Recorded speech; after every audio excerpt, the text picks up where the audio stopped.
Here at the bottom right, member of the team NS Hussa, also a Protoss player. Name of a hero. Tassadar. Talked a little too slow. Name of a hero in StarCraft 1. There he is. He looks so focused. I almost say he looks mad. Tassadar. His opponent over here at the left position. Member of the team Slayers, one of their better Terrans. Slayers. Ryung. I like that.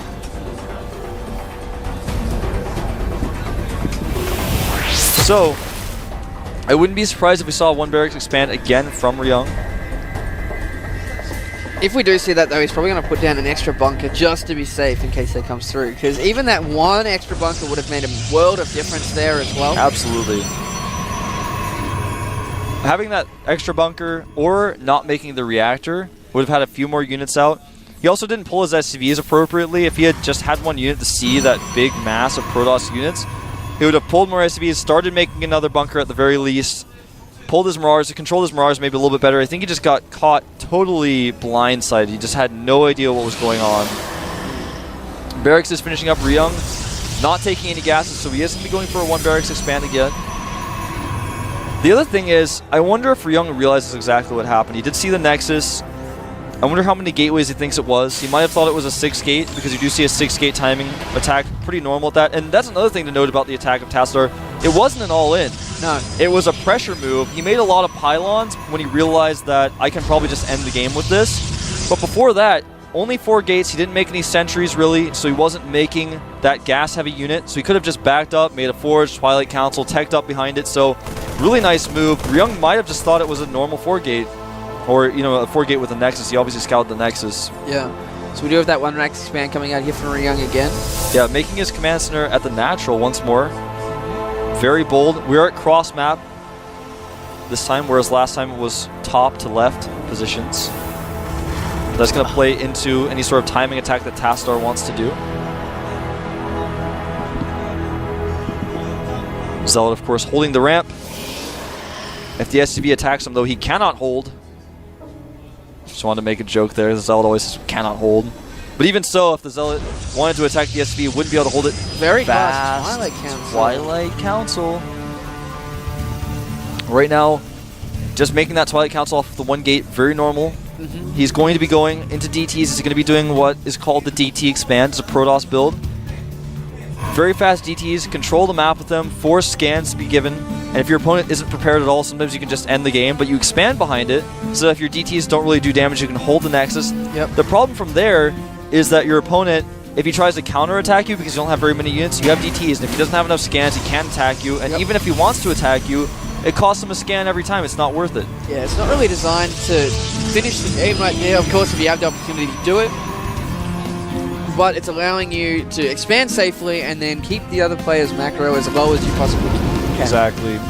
It's really strong against this type of build because even though he has a second orbital, he wants to get those mules up ASAP. He's not going to be hesitating on dropping those. And for that reason, when your opponent gets there, you don't have any scans, you freak out. It's a panic mode if you don't have an engineering bay, even though it's possible to hold DTs without scans or an engineering bay if you have really good control. You panic. Everyone does. It gets really hard to hold. You don't know where the DTs are. You're trying to find them. There's 2. Are there 2 or are there 3 or maybe there's 4? I just don't really know. But he's put down a robotics facility as well, so he will be transitioning out of it. He just needs to find somewhere to put that pylon forward. Well, the other thing about the Robo is that he can also make a warp prism. Yes. Or an observer to warp units onto the high ground. So he's got a lot of different options with that. Another thing that some people also do is hallucination. Yeah. Get vision up there to warp some units in. That probe is spotted. Unfortunately, that's pretty huge because that means that he only has that one pylon that's pretty close, but not as close as it could be. Ryung does have a supply depot to spot the normal pylon location. Here come the first two DTs. There is a warp prism in production, though. He's going to probably reinforce DTs into the main. Yep. Just needs to be careful. Wants to split up his DTs, not give away that he's there just yet. And Ryung does have enough for 1 scan. Here come the first DTs. He's blocking the ramp. He knows what's going on. He wants to split those DTs. There goes the scan. But the DT is attacking at the natural now. Yep. Missile turret trying to go up here. Remember, there's a warp prism on the way. More DTs being warped in at the pylon as well. Needs to be careful of this turret though. Needs to get find some way to get around in there, getting a lot of SCVs while he's at it. This turret's going to go up, needs to back off with that DT before he gets taken out. Yeah, and in the main, there actually is no missile turret. That warp prism's heading over. It is spotted by Ryung at the watchtower, so he sees it. Is he going to react? He has put units over here. He should be able to react, but he's going to drop DTs into the main. He should be able to keep his warp prism alive with those DTs. If he actually does drop it, nice control here by Ryung, keeping him there. Yeah, he's going to have to do damage with these DTs. He's starting to fall a little bit behind. His Nexus is just now starting. It looks like he is just going to completely back away. He needs to find an entry with those DTs. Looks like Ryung's gotten a little bit too overconfident there. He's moved all his units back to the front. He's trying to see what's going on. I believe he does see that warp prism with the he can definitely see it. Well, not at the moment, but he keeps bouncing back and forth into vision, chasing it down with his Marines. If he can just get one DT down, that would be huge. But he does have enough for about 3 scans. Ugh, so tense. That warp prism keeps trying to get in there. It's like a dangerous shark. Went back and forth, looking for that warp prism fin. Okay, so he's going to warp 1 DT down here. Or not. Picks him up again. I think he realizes that most likely it's not going to work if he tries to go around the other side. Well, there's that turret there at the front of the natural as well. Yeah, exactly. So. That's what I mean. He's going to realize that if he tries to attack that's too close to the turret, he's going to lose his DT. He doesn't want to do that. So he always has that threat of the warp prism. Just moving those DTs around, taking the towers, checking for things. Charge finishing up here. He's added more gates. His Nexus has finished. Worker count very similar, 41 SCVs to 35 probes. Working in some sentries here. Now, with these additional gateways, he is going up to 6 gates. May see a timing attack here. He doesn't have a forge, so he doesn't have any armor upgrades. But he has been able to clear out the middle of the map here with those DTs, so... Exactly. And here comes the warp. I'm going to try to warp the DTs in to the main, or drop. Keep saying Still warp. trying to find a spot to put them. There we go. He finally gets 1 DT in. Going a little bit too close to the sensor tower? No, to the turret. But Stim has now just finished. He wants to draw the units back as he attacks at the front whenever he does decide to do that. Has warped in a few more zealots. Not all of his units together, though. Warp gates are finished. He's chrono boosting them. This is going to be a 6-gate timing attack. He didn't do that much damage with his DTs. This may not work. Now he's using the warp prism as a reinforcement. Actually making those... Archon. Nice choice there by Tassadar. He realizes that the DTs aren't going to do much more damage anymore. Archons do a lot of damage to the Bio Forces. We do have a lot of SCVs being pulled here ready. Looks like he's going to go for it. There's a lot of units here, though. A lot of Marines. Stim goes down. These bunkers are going, but the Zealots are absolutely melting. There's too many Marines here, and Tassadar being completely mopped up. Yeah, this is... so behind now. He is so behind. His Archon almost dead. Only has 100 shields left on it. And from here, Ryung is most likely just going to counterattack and win. Yeah, it's almost impossible for Tassadar to hold this.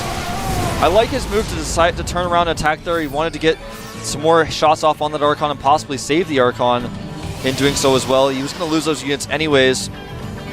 Right now, things looking really bad for Tassadar. He's 40 supply down. 3rd Command Center is finishing up for Ryung. His Ghost Academy is about halfway done as well. His armor's on the way. He already has +1 weapons. No upgrades whatsoever for Tassadar except for that Zealot charge. There we go. Looks like we are going to have a drop into the main as well. Not going to go where Tassadar expects it. There's still quite a few units there for the army of Ryung out at the back. He might go through at a different angle, but here we go. Dropping down at the bottom. A scan just did go down as well. Coming through, he will be able to get a bit of the tech structures. There he goes. Straight onto that robotics facility. It goes down so quickly because of those Marauders. But he might even be able to fight this army head on. The Archon goes down, lifts back up, and goes to pull back. Yeah, with no Stalkers in that mix, the dropships will be able to escape. He's got a huge army outside of the base as well. He may drop again. Looks like he's getting ready for it. Now, as he drops, he may decide to move into the natural. Dropping here on top of this pylon, he may target down the Twilight Council, which is going to shut down more upgrades later on. But the problem is, he doesn't even have a forge. Yeah, he is cleaning up a lot of those Zealots. He's coming into the natural at the same time, getting a lot of those units. All the sentries stuck on the top of the ramp. A concave now here for the Marines. GG. GG. The DTs, harass didn't actually do anything. He committed too much to it. He went DTs and Robo. got the Warp Prism, and when you do all of those things at once, you better hope that you made your Nexus first. If you didn't make your Nexus before you made the Robotics and you don't do any damage, then you have no units. And then all it takes is just one simple defense, and then you counterattack, things get bad. So there's a coach there for Ryung. Obviously, we were talking earlier about how we didn't think there was one here, but obviously we were wrong because he is here. A lot of players, or excuse me, a lot of teams recently have been bringing their coaches. When I first got here at the Super Tournament, I wouldn't say it was unheard of to have a coach there, but you didn't see it very often, especially for some of these newer teams like MVP and Hosa. But now, they're always there. I really like it. Choya Foyu is always here. He always brings a few Foyu guys with him, talks to him in between the games, talks to him after the games. Excuse me. Well, he talks to them after the games, of course, but before the games, like when they're sitting in between the games beforehand, for example, if a Foyu player is playing in the last game and the guy's there from the first set on, Choya talks to him, calms him down the entire time. He does a great job. If I had to give a coach award, I'd give it to Choya. I would. Interesting. So we are going to have our third map. It's going to be Zelmaga Fortress, a map that hasn't had much exposure overall, but is starting to make a big impact in the Team League and also the GSL as well. I personally really like this map. What about you?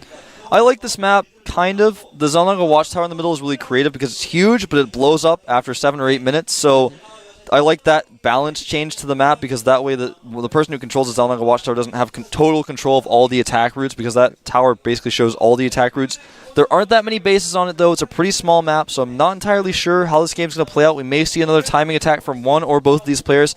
I don't think we'll see a 4 or 5 base type of macro game on this map. Yeah, that's right. That's definitely not what we're I don't going to think that's Tassadar's style. I don't think so either. Two. So we are going to go in the final map of the day, for Code A at least.